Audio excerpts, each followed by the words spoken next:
The opening night film decision is huge for us because people judge us by it. Kind of we're setting the tone for the year. It's like, how do we want to be known? How do we want, I don't know, what are people going to be talking about or thinking about all year? And we want it to resonate with us. We want it to kind of like represent us somehow. And we want it to be really good. And we want you to have a really great time. And this year, we feel really good about covering all those bases. So we love this film. We love that it was brought to us. The writer-director lead was here in an ensemble role in 2009, my first year running this festival, and I Love You Man. And now he's back with having written, directed, and is the lead in this film. He's had an incredible ensemble cast. I would like to bring out Jon Favreau. We're thrilled to be here.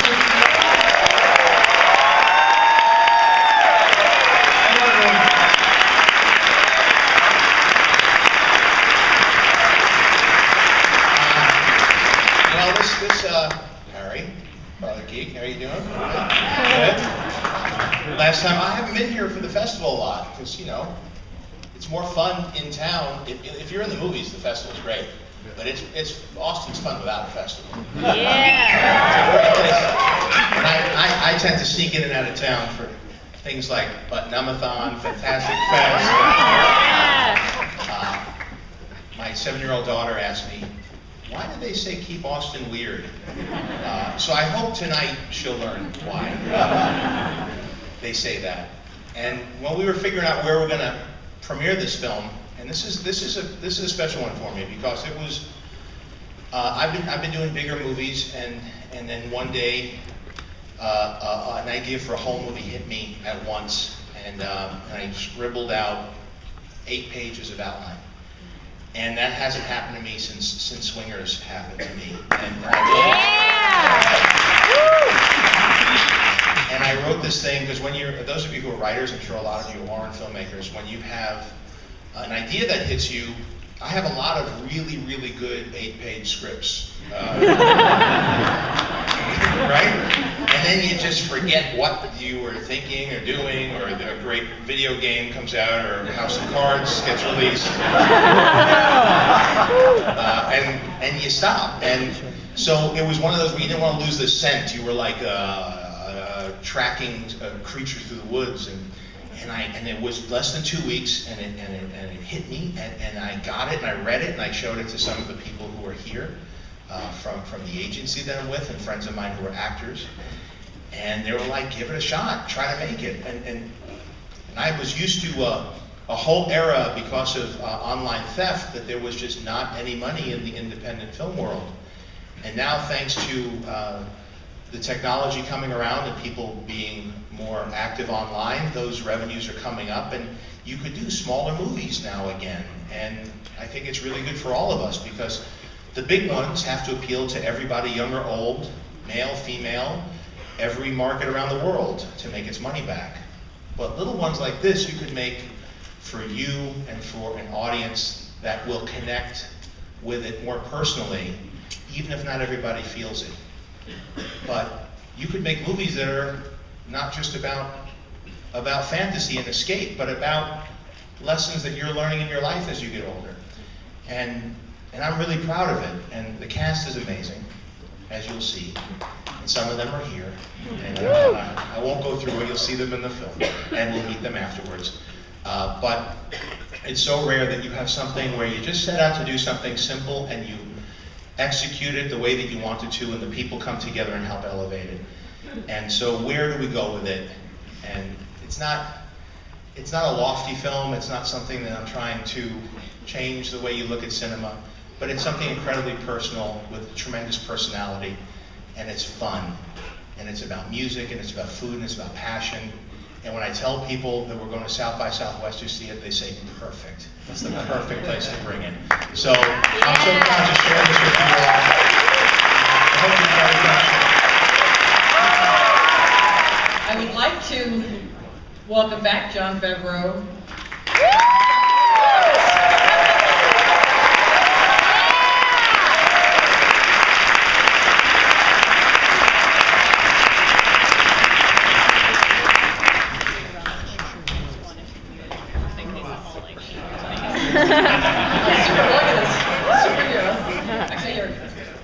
Let's get a better path for our other another guest. We have some people that'll be joining us up here, some members of the cast and people who worked on the film. Let me bring up first Jon Leguizamo.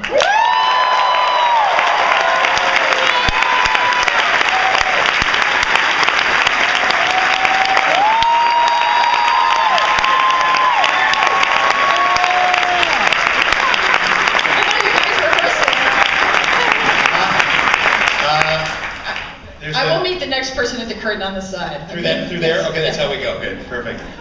So over there, one of our youngest cast member, one of his first films, MJ Anthony.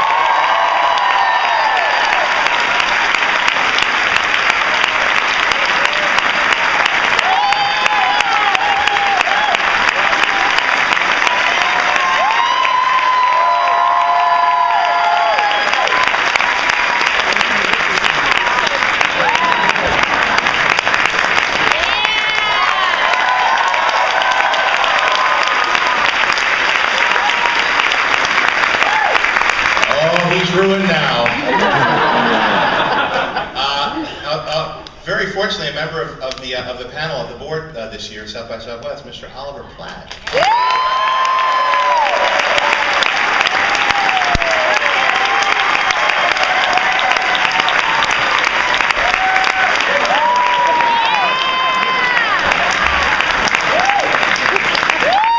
And somebody who we could not have. I could never have done all the cooking stuff, and somebody who served as a consultant on the script, whose life story was not very different from the experience that I had written about here. And we joined up together. He read the script and completely gave it. The thing he said to me is that there's not a lot of movies about chefs that the chefs actually like, because everybody gets it wrong. He said, I'll work as hard as you want, but you got to get it right and get it authentic. And that's Mr. Roy Choi. Come on.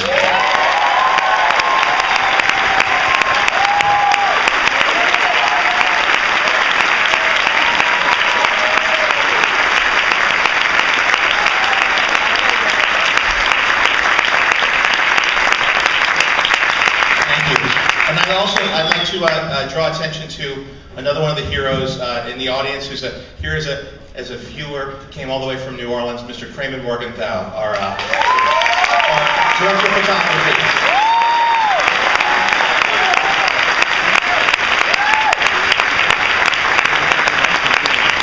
We also have Gary Clark Jr.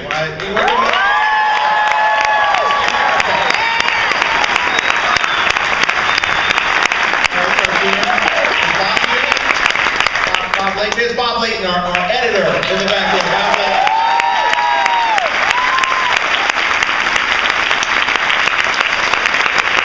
If you saw any DNA of Spinal Tap in that movie, that was one of the films Bob cut.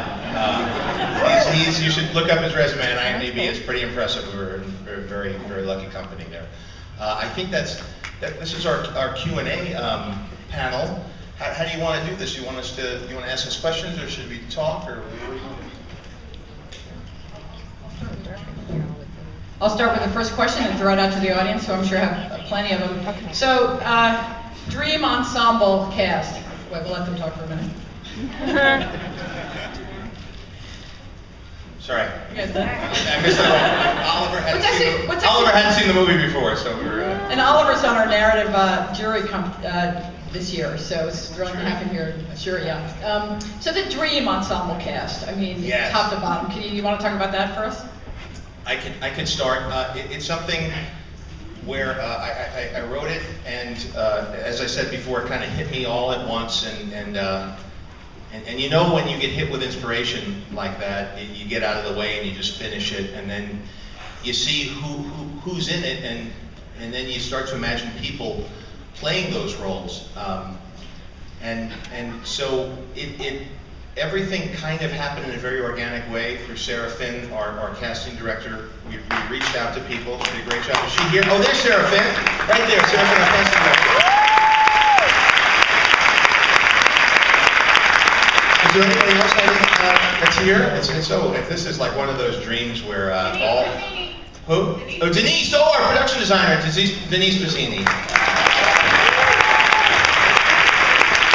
gotta realize, nobody had any money to do anything here, and none of the actors, everybody got paid minimum, and they worked their asses off, and as did, and as is Open Road, who I'd like to thank, who is bringing the movie here. And they programmed some amazing events for later in this evening that I'll tell you about at the end, and then also my representatives who are here, Spencer Baumgarten, Brian Lord, and Rose Sutherland, who, on these little movies, you know, they're really the ones who connect the talent with the script. And when they read it and said, John, this is a great thing to do, even though nobody got paid anything, and they worked hard, it really meant a lot. And having the confidence in it to pass the script along to other people, and have people give it a read, and me pitch them on what we were doing, that was the trick here. But I have to say that just in general, the whole thing felt like it just wanted to happen. And those of you who try to set movies up, you know, you can do anything you can to push that rock up the hill, and if it's not going, it's not, and then every once in a while it just clicks, and I really could not be happier with all the people who steal the show in this thing. So that's kind of, I mean, it's not really an answer, but that's kind of how it happened. Thanks. Audience, questions? Right in front? Sure. Okay, I got two questions. First of all, I think it was a different situation. Chef consultant food in the movie. I don't know, but and you wanted to consult. Could you give me examples of a movie you saw that in which they got it wrong that made The question was, for everybody else, we'll repeat it, the question was, what were some movies where the chef went wrong that inspired wanting to get it right for the chef consultant? Careful, Roy. I don't want to put anybody on blast, but I will say that what was wrong with a lot of stuff that I felt was that it was too pretty. A lot of stuff that showed the food world and showed the kitchen, everything was placed. You know, it was like, we don't have bell peppers like stacked in pyramids, you know what I mean? And so, yeah, we wanted to make sure that we showed the real side of cooking. You know, the down and dirty side, the real life, the hard work, the deli containers, the knife pack, the roll, all that stuff. Yeah. Thanks, Could you speak for just a second to the process between your first assembly to the edit and when you actually nailed it? Oh, how did the progression of the editorial process? And Bob, please yell out if I'm lying about anything. Paul Thomas Anderson once said, when you see the first assembly, the movie is always terrible, and it sucks, and every day it sucks a little bit less that you work on it. And truly, and then one day it passes that line, and you don't know when and if you've passed that line. But every single film I've ever worked on, it never looks better than the dailies and never looks worse than the first assembly. And Bob and I looked through painstakingly every single take. And Kramer, my director of photography, I tasked him with a thing I like to do, which is running multiple cameras in two different directions so that everything matches. So if we improv'd, if we changed some of the stuff that we did, we could always match up. And so when you assembled this based on the writing, the original script I wrote, it wasn't very compelling at all. But once we pulled the life out of it and drew all of the real moments in and found those pauses, and when the scenes turned and progressed, that's when it started to come alive. And one of the things that I really am proud of is that it feels, and I love when comedies feel natural, when there's a naturalism to them, and the humor comes out on top of the naturalism, but you never make it feel implausible. Because to me, I just know the kind of comedies I like to watch. And MJ, we worked a lot that way, right? Here, I'll give you the mic. Why don't you talk about it?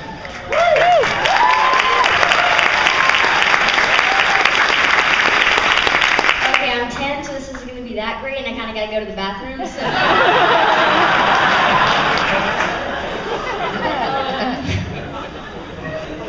Improv, John helped me a little bit. I really, you're putting me on the spot here.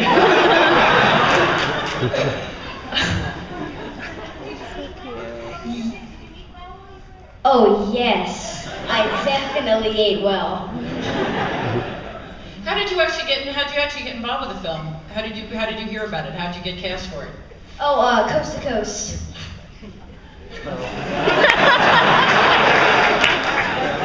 Any more questions? He already knows how to thank his agent. That's smart. Very good answer. Very good. Actually auditioned for us, and Sarah Finn has found a lot of wonderful young actors, and I've worked with Sarah on many movies, and we found kids together, and we found grown-ups together, and you know, you need a good casting director who's got an eye, who knows the way that the director works, and could connect you with a piece of talent that can handle it, because if this kid couldn't do it, the movie would fall apart. And what emerged is that the heart and soul of this film is the relationship. And the whole second half of the movie, I didn't really tell him when we were doing it, the whole second half of the film is through the eyes of the kid, it's not through the eyes of me. So that shift in perspective really caused him to have to carry the whole thing. And I'm very impressed with the work that you did. And I think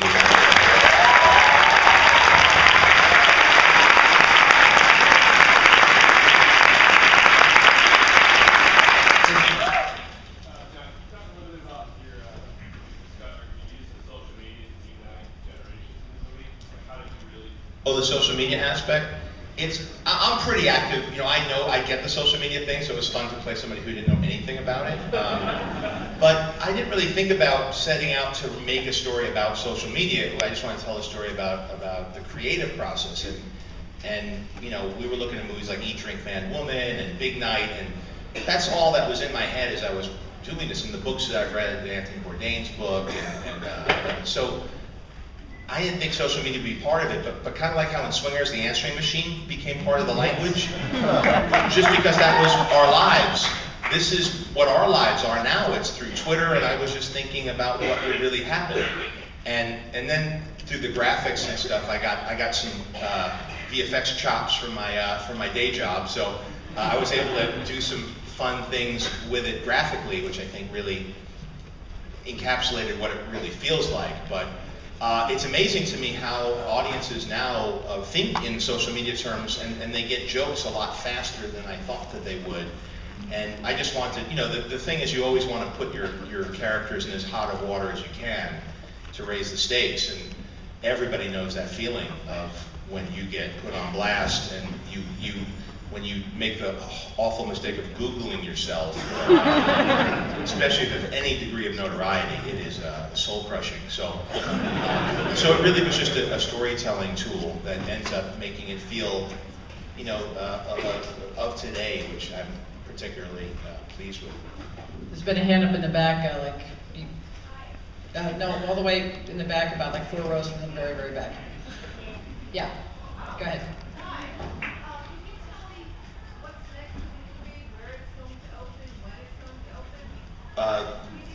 Oh, thank you. Good. Yes, please. Everybody tweet something with #chef, and we'll see if we could get this thing trending from our first appearance. So if you like it, please get it out. Because much like the food truck, this movie is like a little food truck, you know? And what's good is that with grassroots support, it doesn't take much to turn this thing into something that's socially relevant. So coming here was, I think, you know, hearing how it played was fantastic. It's coming out the beginning of May. We're gonna right now we're talking about probably a platform release, which means it opens and spreads slowly and widens out to a fairly wide release by the 3rd weekend in May. So it's gonna be swimming in those same shark-infested waters that, you know, Iron Man did, and it's not Iron Man. So, you know, but honestly, without reservation, I say that we made this movie for tonight. This was the night. I didn't know it was going to be here. I didn't know it was going to be on this day.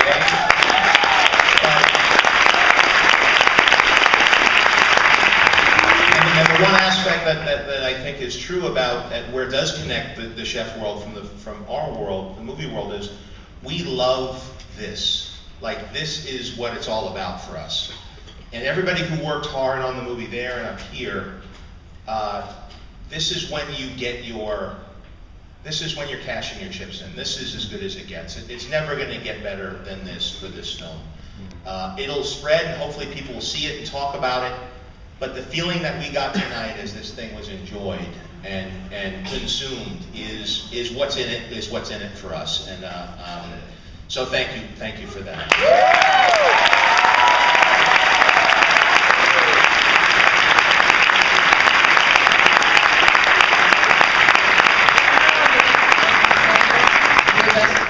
Hi, how you doing? Thank you, John, and everybody for the film Bravo. I noticed at the end of the film, there was a Texas star inside the El Jefe restaurant in LA. First question, was it on purpose? The second, are you going to be making more films here in Texas? I just flew my company from Hollywood, California, back home to Texas. Clearly you're not a communist or Cuban. So I'll say yes, that was a Texas star. And we, look, I was like, what are the coolest places this guy could take his kid? Like, if he wants to listen to good music and eat good food and teach his kid about the world and about America, it was like Little Havana seemed cool, New Orleans, and then Austin was where we closed the show. We loved it. Unfortunately, we have another show to get going. I know we would want to talk more. And actually, John's doing a conversation with us tomorrow. Somebody help me. 2 o'clock tomorrow for badge holders at the conference, the film conference. So you've got an hour with him. And I know you had stuff you wanted to say too to wrap up. And for those of you who stuck around, the truck from Roy Choi has overseen Cuban sandwiches being made on the El Jefe truck. We'll be giving them away at the Mohawk, which is down the block. Yeah, you all know where it is. And Gary Clark Jr. is going to be putting on a free show there. So I don't know how fast it's going to fill up, but there's room for 600. And if you show, if you go on over there,